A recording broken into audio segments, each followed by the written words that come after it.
नमस्ते, मैं आश्लेषा भागवत तेजस संस्कृत क्लास में आपका स्वागत है। हम लोग पढ़ने जा रहे हैं रुचिरा प्रथम भाग छठी कक्षा की किताब। लेकिन आज का जो हमारा चैप्टर है वो एक जनरल ग्रामर का रूल है। वैसे तो तेजस संस्कृत क्लास में हम लोग ग्रामर का अलग से क्लास नहीं लेते हैं, लेकिन संधि प्रकरण के नियम थोड़े ज़्यादा है, थोड़े लेंदी है, इसीलिए हमने इसका एक छोटा सा सेक्शन अलग से देखने का सोचा है। ठीक है, संधि प्रकरण मतलब क्या? संधि संधि को इंग्लिश में हम लोग एग्जैक्ट वर्ड कर सकते हैं कोलैबोरेशन।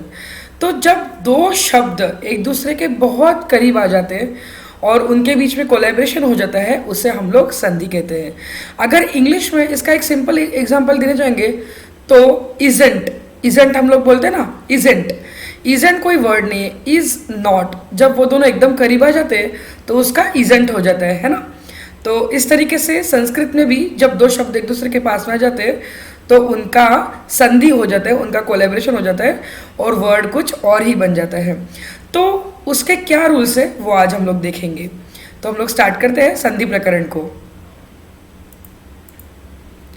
संधि प्रकरणम, निकटतम दो वर्णों के संयोग से होने वाले विकार को संधि कहते हैं। ठीक है, हम लोग देखते हैं संधि प्रकरण के कौन से टाइप्स होते हैं। एक तो है स्वर संधि, स्वर माने के वोवेल, ये हम लोगों को पता है अभी। ठीक है, तो जब स्वर एक दूसरे के करीब आते हैं तब उससे किस तरीके की संधि होती है उसके नियम हैं। ठीक है, उसके बाद में दूसरा है व्यंजन संधि, जब दो व्यंजन माने कि कॉन्सोनेंट्स एक दूसरे के पास में आते हैं तब उसमें क्या चेंजेस होते हैं वो है। और उसके बाद है विसर्ग संधि।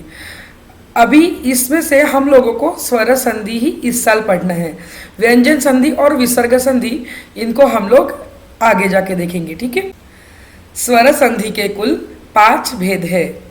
एक दीर्घ संधि, एक गुण संधि, एक वृद्धि संधि और एक यण संधि, और लास्ट में है अयादि संधि। ठीक है, ये 5 संधि मतलब क्या है ये आज हम देखने जा रहे हैं। ठीक है, तो हम लोग शुरुआत करते हैं सबसे पहले हमारी दीर्घ संधि से।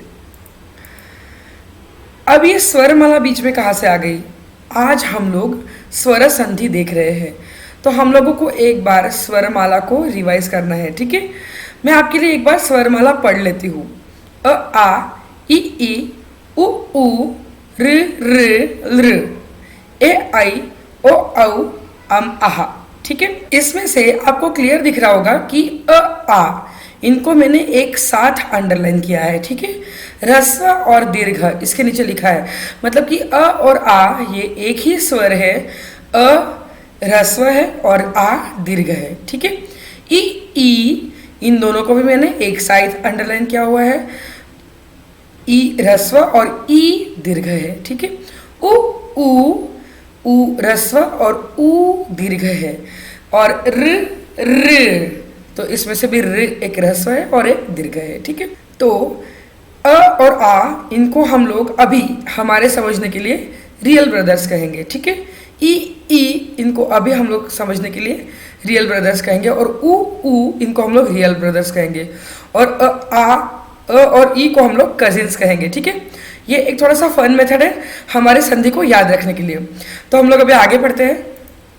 दीर्घ संधि, जब अ और अ एक दूसरे को मिलते हैं तो वो आ बन जाता है। ठीक है, अ एक मात्रा का वर्ण है, अ भी एक मात्रा का वर्ण है। जब ये अ और अ एक दूसरे के पास आ जाते हैं तो वो आ बन जाते हैं। दैट इज वेरी सिंपल, ये तो बिल्कुल एडिशन जैसा है। ठीक है, उसका एक एग्जाम्पल भी दिया हुआ है, च अधिक अपी। च को हम लोग कैसे लिखते हैं? अभी कोई बोलेगा इसमें तो अ है ही नहीं, इसमें तो च ही है।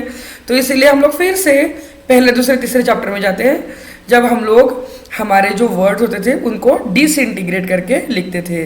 ठीक है, च को कैसे लिखते थे? च अधिक अ अधिक प अधिक ई। ठीक है, तो ये एडिशन करते हुए अ और अ पास में आ रहा है। ओके, तो इस वजह से इन दोनों का मिला के आंसर बनता है आ। तो च के साथ क्या ऐड होगा? अभी आ ऐड हो जाएगा, तो हमारा यहाँ पे वर्ड बनेगा चा पी। तो च अधिक अपी बनता है चापी, और ये हमारे दीर्घ संधि के नियम से बनता है। ठीक है, अब हम लोग देखते हैं एक और एग्जाम्पल, न अधिक अस्ति। इसमें भी न कैसा है, न अधिक अधिक फिर आगे जो भी उसके कैलकुलेशन है, ठीक है, स्पेलिंग्स है, तो दोनों का मिला के बनता है नास्ति। एक और एग्जाम्पल है शतान्यपि। ये हम लोगों ने अभी रिसेंटली अपने एक सूक्ति स्तबक में पढ़ा है श्लोक, उसमें ये शतान्यपि हमारा वर्ड आया था। इसमें क्या है, उसका आंसर शत अधिक अन्यपि। यहाँ पे भी अ और अ मिलके आ बन जाता है और हमारा आंसर यहाँ पे आता है शतान्यपि, ठीक है। तो ये दीर्घ संधि के नियम हुए। जब अ और अ एक दूसरे के करीब आता है तो उसका आ बन जाता है, ठीक है। अब हम लोग नेक्स्ट रूल देखते हैं। अ और आ, अ अधिक आ भी आ ही बनता है, इसके 3 मात्रा नहीं हो जाते हैं। जब अ और अ एक दूसरे में मिलता है तभी भी आ बनता है और अ और आ मिलते हैं तभी भी आ ही बनता है, ठीक है। इसका भी एक एग्जाम्पल यहाँ पे दिया हुआ है, देव अधिक आलय, द अधिक ए, व अधिक अ अधिक आ अधिक ल अधिक अ अधिक य अधिक अह, ठीक है। तो ये अ और आ ये एक दूसरे के पास में आके दोनों का आ ही बनता है और इसीलिए ये हमारा वर्ड होता है देवालय, ठीक है। अब इसका एक और एग्जांपल देखते हैं, पुस्तक अधिक आलय, तो इसका भी पुस्तकालय ऐसे बन जाता है, ठीक है। अब हम लोग नेक्स्ट देखते हैं। एक और रूल है इसमें दीर्घ संधि में, वो है आ और अ। अभी इट इज लाइक दैट कि 2 + 3 = 5 और 3 + 2 = also 5, बिल्कुल सेम है। चाहे अ में आ मिलाइए चाहे आ में अ मिलाइए, आंसर हमारा आ आएगा, ठीक है। तथा अधिक अपि, तथापि, ठीक है। इसमें एंड में थ अधिक आ रहा है और शुरुआत में अ आ रहा है, ठीक है। और नेक्स्ट है तदा अधिक अपि, तो यहाँ पे आ है और यहाँ पे अ है, दोनों का मिला के एक ही आ बनता है, ठीक है। उसके बाद में एक और रूल है, वो है आ अधिक आ = also आ। तो अगर 2 दीर्घ आ भी एक दूसरे के करीब आते हैं तो भी दीर्घ संधि की वजह से वो आ ही रहते हैं, ठीक है। जैसे कि दया अधिक आनंद, यहाँ पे भी यह अधिक आ आता है एंड में और शुरुआत में तो आ दिख रहा है आपको, तो ये भी दयानंद ऐसे ही बनता है। ये भी आ और ये आ दोनों मिलके एक ही बन जाते हैं, ठीक है। एक और एग्जाम्पल जैसे महा अधिक आशय, ये होता है महाशय, ठीक है। अब हम नेक्स्ट देखते हैं। अभी ये हमने देखा first group of real brothers, uh और आ ये एक दूसरे के साथ कैसे भी मैच हुए तो भी उनमें से आ ही निकलता है, that is the rule of दीर्घ संधि। अब सेम हमारा ई ब्रदर्स के लिए भी होगा। ई और ई, छोटा ई और छोटा ई भी मिलेंगे तो भी बड़ा ई बनेगा।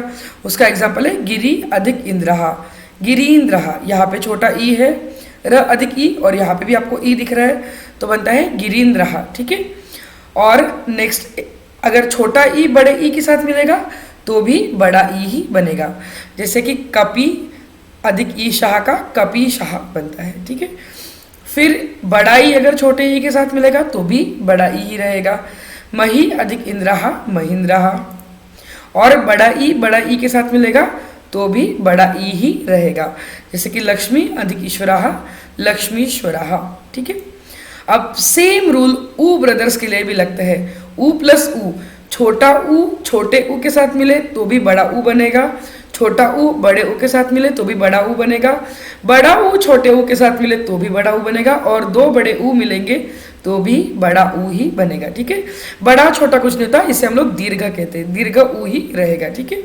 भानु अधिक उदयः, ये हो गया भानुदयः।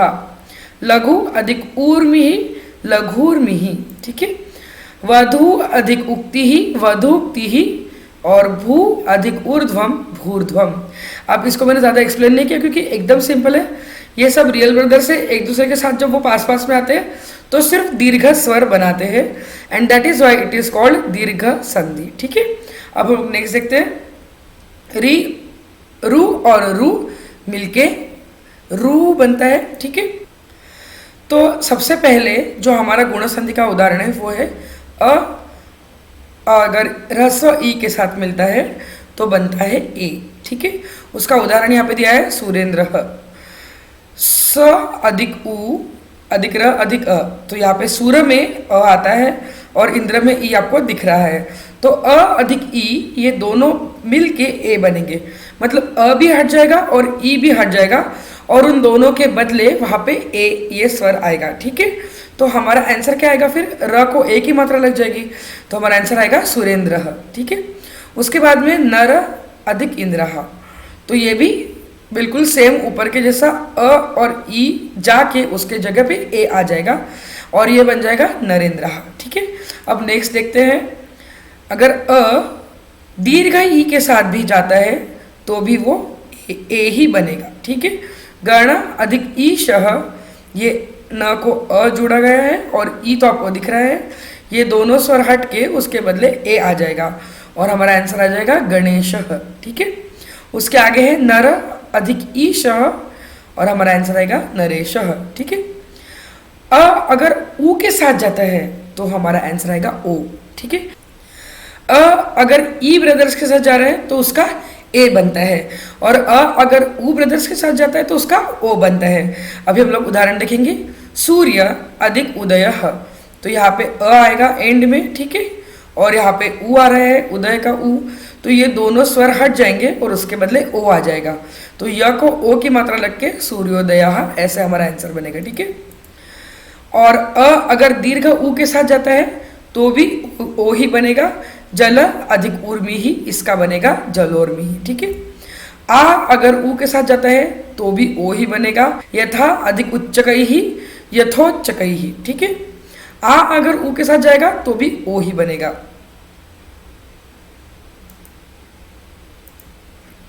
आ अगर दीर्घ ऊ के साथ जाएगा तो भी ओ ही बनेगा, दया अधिक उर्मी ही, दयोर्मी ही। ठीक है। अ अधिक रू के साथ जाएगा तो बनेगा अर, देव अधिक ऋषि ही, तो व का जो अ है वो और ऋषि का रू, ये दोनों स्वर हट जाएंगे और अर वहां पे आ जाएगा और इस वजह से वो देवर्षि ही ऐसे हो जाएगा। ठीक है। और आ भी अगर रू के साथ जाता है तो भी उसका अर ही बनेगा, महा ऋषि ही उसका हो जाएगा महर्षि ही। ठीक है। तो जब ये कजिन ब्रदर्स एक दूसरे के साथ इंटरेक्ट होते हैं तो गुण मतलब कि दोनों का एडिशन हो जाता है और एक नया स्वर इमर्ज हो जाता है। जब अ ब्रदर्स जब ई ब्रदर्स के साथ इंटरेक्ट होते हैं तो ए बनता है, अ ब्रदर्स जब ऊ ब्रदर के साथ इंटरेक्ट होते हैं तो ओ बन जाता है और जब वो रू ब्रदर के साथ इंटरेक्ट होते हैं तो अर बन जाता है। ठीक है। अभी हम लोग देखते हैं नेक्स्ट, वृद्धि संधि के भेद। दीर्घ संधि हो गया जिसमें सिर्फ और सिर्फ दीर्घ स्वर बचता था। ठीक है। गुण संधि हो गया जब दो स्वर मिलके एक तीसरा स्वर बनते थे। अब इसके नियम भी हम लोग एग्जाम्पल के साथ देख लेते हैं। अ अधिक ए मिलके आई बनता है। ठीक है। इसका एग्जाम्पल है तव अधिक एव, अ और ए मिलके आई बन रहा है, तो इसका आंसर होता है तवैव। ठीक है। मम अधिक ए कहा, ममय कहा।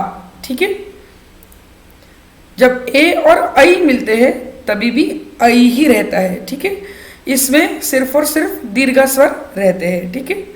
मत अधिक ऐक्यम, इसका भी मत ऐक्यम, ऐसा ही आंसर आता है। और जब आ ए के साथ मिलता है तभी भी आई बनता है, तथा अधिक एव तथैव, सदा अधिक एव सदैव। ठीक है। आ जब आई के साथ मिलता है तभी भी आई आता है, तथा अधिक ऐक्यम तथैक्यम, महा अधिक ऐरावत, महाऐरावत। ठीक है। जब अ ओ के साथ मिलता है तब औ बनता है। ठीक है। जन अधिक ओघा, जनौघा। जब औ के साथ मिलता है तभी भी औ ही बनता है, मम अधिक औदार्यम, ममोदार्यम। मतलब अ चाहे ओ के साथ मिले चाहे औ के साथ, बनता सिर्फ ह्रस्व स्वर, बनता सिर्फ दीर्घ स्वर औ है। ठीक है। आ भी ओ के साथ मिलता है तभी भी औ बनता है और औ के साथ मिलता है तभी भी औ बनता है। पहले ओ का एग्जांपल देखते हैं, महा ओगा, महोगा और विद्या औत्सुक्यम, विद्यौत्सुक्यम। ठीक है। ई अब यहाँ पे आता है यण संधि के भेद, ये थोड़ा सा अलग है। ठीक है। ये अलग है, इसमें दो स्वर मिलके तीसरा स्वर नहीं बनाते हैं, इसमें से जो अंत स्वर है वो रिप्लेस हो जाता है। ई अधिक असवर्ण स्वरहा, असवर्ण लिखा है यहाँ पे, मतलब कि ई का रियल ब्रदर छोड़ के। ठीक है। ई और दीर्घ ई इनको छोड़ के किसी भी अन्य स्वर के साथ जब वो मिलता है तो उस ई का य बन जाता है। ठीक है। मतलब कि दीर्घ संधि, गुण संधि और वृद्धि संधि, इनमें दो स्वर मिल के दोनों स्वर हट जाते थे और एक तीसरा स्वर बनता था। लेकिन इसमें दोनों स्वर एक साथ नहीं हटते हैं, सिर्फ और सिर्फ जो अंत्य स्वर होता है ई, वो बदल के य बन जाता है। इसका एग्जाम्पल हम लोग देखते हैं, इति अधिक आदि। तो इति का कैसे है, ई अधिक ती अधिक ई, ठीक, और आ द ई। तो यहाँ पे जो ई है ये आ के साथ आने के बाद ये दो मिलके नहीं बदलते हैं, सिर्फ यहाँ का ई या बन जाता है और इस वजह से ये इत्यादि ऐसे हो जाता है। ठीक है, एक और एग्जाम्पल है प्रति एकम, मतलब ये अब आ के साथ हो रहा था, अब ये ई जो है ए के साथ जा रहा है, तब भी इस ई का य बन जाएगा और प्रत्येकम ऐसे इसका आंसर आएगा। ठीक है, तो दोनों स्वर एक साथ चेंज नहीं होते हैं, सिर्फ और सिर्फ ई का य में कन्वर्शन होता है। ठीक है, इसलिए यहाँ पे यण संधि कहा गया है। ठीक है, दीर्घ ई का भी किसी भी असवर्ण स्वर के साथ हो जाने पर यह बनता है। ठीक है, यहाँ पे उदाहरण दिया है देवी उवाच, तो यहाँ पे जो दीर्घ ई है उसका यह बना और उ ऐसे कैसे रहा, इसलिए हमारा आंसर आया देव्युवाच। ठीक है, सुधि उपास्य, तो दीर्घ ई का उ के साथ मिलन होने के बाद सिर्फ ई ही यह बना है, उ जैसे कि वैसा है, इसलिए सुध्युपास्य ऐसा उसका आंसर आता है। वैसे ही उ अगर असवर्ण स्वर के साथ मिलता है तो उसका व बन जाता है, अनु अयह का अन्वयः बन जाता है और सु आगतम का स्वागतम बन जाता है। तो दीर्घ उ भी अगर किसी असवर्ण स्वर के साथ मिलता है तो भी उसका व बन जाता है, भू अधिक आदि का भुआदि, वधु अधिक आदेश का वध्वादेश। ठीक है, तो अभी हम लोगों ने क्या देखा कि अ और आ छोड़ के ई ब्रदर्स जो है वो किसी भी अगर दूसरे स्वर के साथ मिलते हैं तो उसका य बनता है और उ ब्रदर्स जब किसी के साथ मिलते हैं तो उसका व बन जाता है। ठीक है, अयादि संधि के भेद, ये अब ए स्वर जब किसी भी अन्य स्वर के साथ मिलता है तो ए का अय बन जाता है। ठीक है, ने अधिक अन, न अधिक ए है, अ अधिक न अधिक अ, तो ए जो ए और अ पास में आया तो इन दोनों का मिलके कुछ नहीं हुआ है, सिर्फ और सिर्फ ए का अय बन गया है। ठीक है, तो उसका क्या आया, न या न। ठीक है, उसके बाद में अगर ओ भी किसी अन्य के स्वर के साथ जाता है तो उसका अव बन जाता है। ठीक है, तो उसका आया भो अधिक अति का भवती, ये ओ था ये अव बन गया और यहाँ का अ वैसे के वैसे कंटिन्यू हुआ, तो आंसर आया भवती। ओके, फिर आई जब किसी अन्य स्वर के साथ मिलता है तो उसका आय बन जाता है। ठीक है, नई अधिक अकह, तो ये आई का आय बन गया तो नायक आंसर आया। ठीक है, और औ अधिक किसी अन्य स्वर के साथ मिलता है तो उसका आव बन जाता है। जब ओ बन रहा था तो व बन रहा था और जब आव मिलता है तो आव बन जाता है। ठीक है, तो इसका एग्जाम्पल है नौ अधिक कह, तो औ का आव बन गया तो नाविकः ऐसा उसका आंसर आता है। ठीक है, अभी ये जो छोटा सा चार्ट मैंने आपको दिया है ये इसलिए दिया है कि दीर्घ संधि और गुण संधि में क्या डिफरेंस है। दीर्घ संधि में बेसिकली रियल ब्रदर्स मिल रहे हैं, that is like light yellow and dark yellow, तो कितना भी लाइट येलो और डार्क येलो एक दूसरे के साथ मिलता है तो येलो कलर ही रहता है। ठीक है, तो जब दीर्घ संधि में तो दो रियल ब्रदर्स मिलते हैं, अ चाहे आ से मिले, चाहे आ से मिले, चाहे ई से मिले, उ से मिले, फिर भी उनके जो एंड में बचता है वो सिर्फ और सिर्फ वही स्वर रहता है। ठीक है, लेकिन गुण संधि में और इवन वृद्धि संधि में भी जब दो स्वर एक दूसरे से मिलते हैं तो दोनों मिलके हटके तीसरा स्वर बन जाता है। ठीक है ना, येलो और ब्लू मिला तो हमको ग्रीन कलर मिल रहा है, तो ये भी स्वर चला जाता है, ये भी स्वर चला जाता है और उसके बदले ए और ओ ऐसे स्वर बनते हैं। ठीक है ना, जब अ स्वर ई से मिलता है तो ए बनता है और अ जब उ से मिलता है तो ओ बनता है। ठीक है ना, बस इसी तरीके से। और जो बाकी की संधि है उसमें दोनों स्वर मिलके कुछ नहीं कर रहे हैं, सिर्फ और सिर्फ जो अंत का स्वर है वो बदल रहा है यण संधि में। ठीक है, तो इस तरीके से हम लोग स्वर संधि हमारे खत्म करते हैं। बाकी की संधि हम लोगों को इस साल नहीं है, हम लोग उसको नहीं पढ़ेंगे और हम लोग इसके बाद जब भी कोई भी संधि आएंगे तो उसको आइडेंटिफाई करने का ज़रूर कोशिश करेंगे। अगर आपको पहले के चैप्टर्स भी पढ़ना है और उसमें से भी संधि को फाइंड आउट करना है तो बहुत ही इंटरेस्टिंग बात है, और अगर नहीं तो हम आगे जब भी संधि आएंगे हमारे बुक में तो हम लोग उसको ज़रूर आइडेंटिफाई करेंगे कि वो दीर्घ संधि है या गुण संधि है या अयादि है या यण है, या हम लोग सब जरूर देखेंगे। ठीक है, तो हम लोग मिलते हैं नेक्स्ट क्लास में। Okay, see you.